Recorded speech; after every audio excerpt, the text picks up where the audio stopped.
Inútil. Essa foi a palavra que ela usou. Minha própria filha. Nunca pensei que ouviria isso da menina que um dia dormia no meu colo e dizia que queria ser como eu. Meu nome é Vanessa, tenho 58 anos e por quase toda a minha vida fui dona de casa. Cuidava de tudo com carinho, da roupa passada ao feijão no ponto, das notas dela na escola aos aniversários com bolo de chocolate. Mas o tempo passou e, de repente, tudo o que eu fazia parecia não valer mais nada. Quando meu marido morreu, o clima em casa mudou. Eu e minha filha, Camila, tentamos nos apoiar, mas a ausência dele criou um buraco que nem o tempo conseguiu preencher. Ela começou a trabalhar cedo, estudou, conquistou o que eu nunca pude e, de algum modo, passou a me olhar como se eu fosse um peso. Mãe, a senhora não entende como o mundo funciona hoje? Ela dizia, com um tom que misturava impaciência e desprezo. Eu tentava sorrir, fingir que não doía, mas cada frase dela era uma pontada. Tudo piorou quando ela conheceu o Rafael. No começo ele parecia perfeito, educado, bem vestido, sempre com um elogio na ponta da língua. Trabalhava numa empresa grande, falava de investimentos, de mindset vencedor. Camila se encantou rápido demais. Mas eu percebi os sinais. A forma como ele desviava o olhar quando eu falava. Como mudava de assunto quando eu contava histórias da nossa família. Os comentários sutis sobre gente que não evoluiu, sempre olhando para mim. Vanessa, a senhora já pensou em fazer algum curso? Aprender algo novo? Ele disse uma vez, com um sorriso que não chegava aos olhos. Hoje em dia todo mundo precisa se reinventar, né? Camila riu, como se fosse um conselho inocente. Mas eu senti o veneno. Aos poucos, ele foi plantando a ideia na cabeça dela. Eu era do passado, um obstáculo, alguém que a impedia de crescer. E ela acreditou. Um dia, quando tentei ajudá-la a organizar o apartamento, ela gritou: "Não precisa, a senhora só atrapalha, é inútil." O silêncio que veio depois foi mais cruel que o grito. Eu saí sem olhar para trás. Naquele instante, percebi que a casa que ajudei a construir já não tinha lugar para mim. Depois daquele dia, algo em mim se quebrou de um jeito que nem o tempo parecia capaz de consertar. Voltei para a minha casa simples, que ainda guardava o cheiro do café que costumávamos tomar juntas. Tudo me lembrava dela. A risada no corredor, as conversas no sofá, o som dos talheres no almoço de domingo. Agora, só, havia silêncio. Camila parou de me ligar. Quando eu tentava mandar mensagem, ela respondia com uma palavra seca, ou nem isso. Eu fingia que estava tudo bem, mas por dentro, era como se eu estivesse encolhendo. Um dia, precisei ir até o banco resolver uma pendência da pensão. Quem encontrei lá? Ela, com Rafael, conversando com o gerente sobre um empréstimo. "Mãe?" ela disse, surpresa, com o rosto tenso. "Oi, filha, tudo bem?" Respondi, tentando esconder a emoção. Rafael me cumprimentou com educação ensaiada, mas quando o gerente saiu, ele se virou para Camila e disse baixo, mas não tanto: "Você precisa resolver essa situação, amor. Família é importante, mas a gente não pode carregar todo mundo nas costas eternamente." Camila desviou o olhar, vermelha de vergonha, ou raiva, não sei, mas não me defendeu. Senti o chão sumir. Naquele instante percebi que a humilhação não era apenas dele, era dela também. Ela tinha escolhido o lado. Voltei para casa andando devagar, com as mãos trêmulas e o coração doendo. Sentei na cama e chorei como criança. Lembrei de quando ela tinha febre e eu passava a noite acordada, segurando sua mão. Agora, quem precisava de colo era eu. Mas o dela já não existia mais. Os dias seguintes foram longos e silenciosos. Eu acordava, fazia meu café e olhava para o celular esperando uma mensagem que nunca vinha. Foi então que decidi mexer nas caixas antigas do armário, aquelas onde eu guardava fotos, papéis e lembranças do tempo em que ainda havia alegria dentro de casa. Entre recortes amarelados e cartas antigas, encontrei um envelope sem remetente. Dentro, um documento esquecido. a escritura do apartamento onde morávamos, no meu nome. Lembrei que, anos atrás, quando meu marido adoeceu, ele quis garantir que eu não ficasse desamparada. Fizemos tudo no cartório e depois, nunca mais toquei no assunto. Camila devia achar que o imóvel era dela. Afinal, ela quem morava lá. Meu coração acelerou. Não por vingança, mas por justiça. Talvez o destino estivesse me devolvendo um pedaço da dignidade que eu tinha perdido.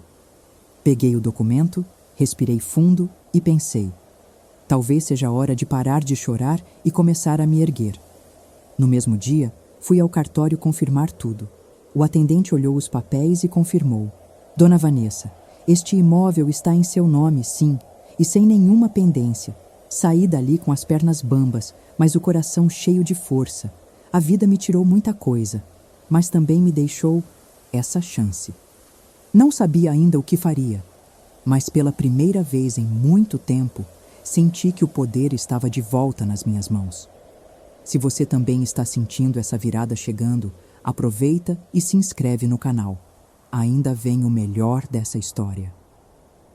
Com o documento nas mãos, algo em mim despertou. Durante anos, vivi com medo de incomodar, de ser peso para minha própria filha. Mas naquele momento percebi, eu não devia nada a ninguém.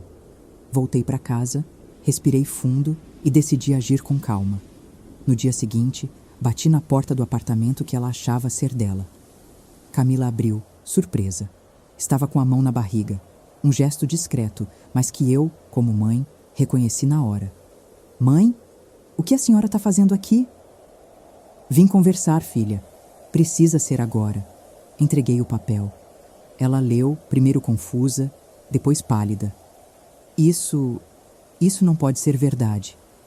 Está tudo registrado, Camila. O apartamento é meu, sempre foi. Seu pai quis assim. Ela ficou muda. Rafael, que estava na sala, se aproximou com o rosto fechado. Espera, como assim? A gente estava planejando... Planejar o quê? Perguntei, olhando direto para ele. Vender o que não é de vocês? Ele ficou sem resposta. Pela primeira vez, o homem que sempre tinha uma solução perdeu a pose. Camila me olhou com os olhos marejados. A senhora vai me expulsar? Não, filha, mas o apartamento é meu e você precisa decidir o que quer fazer. Saí dali com o coração apertado, mas firme. Eu tinha dado a ela tudo o que podia. Agora, ela precisava aprender a andar sozinha. Dias depois, ela teve que sair do apartamento. E foi aí que o castelo de cartas desmoronou. Rafael, que sempre falava em construir um futuro juntos, sumiu. Bloqueou ela nas redes, parou de atender ligações. Descobri depois, por uma conhecida, que ele já estava com outra.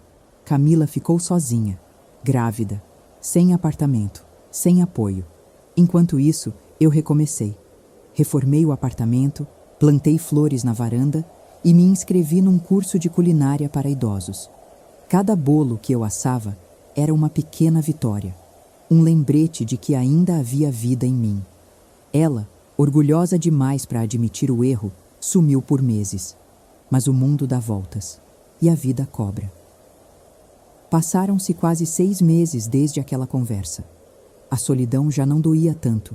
Eu tinha aprendido a me fazer companhia. Cuidava das minhas plantas, conversava com as vizinhas e, pela primeira vez, dormia sem o peso da culpa. Numa tarde chuvosa, alguém bateu à minha porta. Quando abri, quase não reconheci. Camila estava lá, molhada, abatida, com uma barriga já aparente e os olhos vermelhos. Mãe, posso entrar? Ela perguntou, com a voz trêmula. Fiquei parada por alguns segundos, tentando entender o que sentia. Raiva, tristeza, piedade? No fim, senti apenas compaixão. Entra, filha. Abri a porta devagar. Ela começou a chorar antes mesmo de sentar. Eu errei, mãe. Eu errei feio, soluçou. O Rafael me deixou. Eu tô grávida de 5 meses. Perdi o emprego. E agora... não tenho para onde ir. Eu olhei para ela. Para aquela menina que um dia foi minha vida inteira e que me machucou como ninguém. Respirei fundo. Filha, o que você perdeu foi a humildade, mas dá para recuperar. Falei com calma. Você pode ficar aqui, mas com condições. Ela levantou o rosto surpresa. Condições? Você vai trabalhar, nem que seja meio período. Vai cuidar de você e desse bebê. E vai me pagar um aluguel simbólico. Não pelo dinheiro, mas para você aprender que nada nessa vida vem de graça. Ela assentiu, chorando. Eu aceito, mãe. Eu aceito tudo. E mais uma coisa, Camila. Eu disse, segurando a mão dela. Respeito. Você vai me respeitar. Porque eu sou sua mãe, mas também sou uma mulher que merece dignidade. Ela apertou minha mão e chorou ainda mais. Me perdoa, mãe. Eu fui tão idiota. Nos abraçamos ali mesmo, chorando como se o tempo voltasse alguns anos. Não para apagar o que aconteceu, mas para reconstruir o que restou. Naquela noite, enquanto a chuva caía lá fora, preparei um chá para nós duas. Camila sentou no sofá, com a mão na barriga, e pela primeira vez em meses, vi um brilho nos olhos dela. Mãe, eu prometo que vou ser diferente. Com você e com ele. Ela disse, acariciando a barriga. Eu sei, filha, e eu vou estar aqui, mas não como capacho, como mãe, que é bem diferente. Fechei os olhos e pensei. Fechei a porta do passado, mas deixei uma fresta aberta para o futuro, porque perdoar não é esquecer, é escolher seguir com dignidade. E você? Você perdoaria ou fecharia a porta de vez? Seja sincero nos comentários. Deixa o like, se inscreve e comenta. Quero saber sua opinião de verdade. Obrigada por ter ficado até o fim.